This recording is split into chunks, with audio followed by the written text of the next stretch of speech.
เกมเก็บแก้วใส่เก็ตมื้อนี้เนาะผู้หนึงแม่นเก็บมาแต่พี่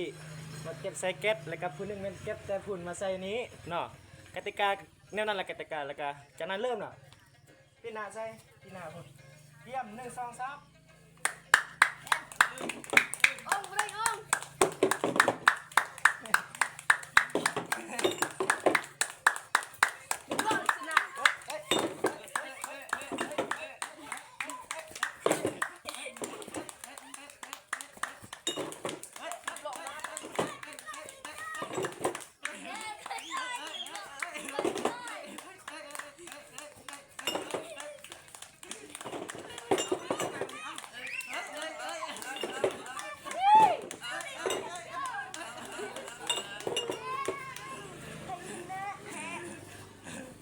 คือว่า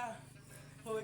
ได้พูดแล้วเนาะต่อไปเป็นครูตั้งเนาะต่อไป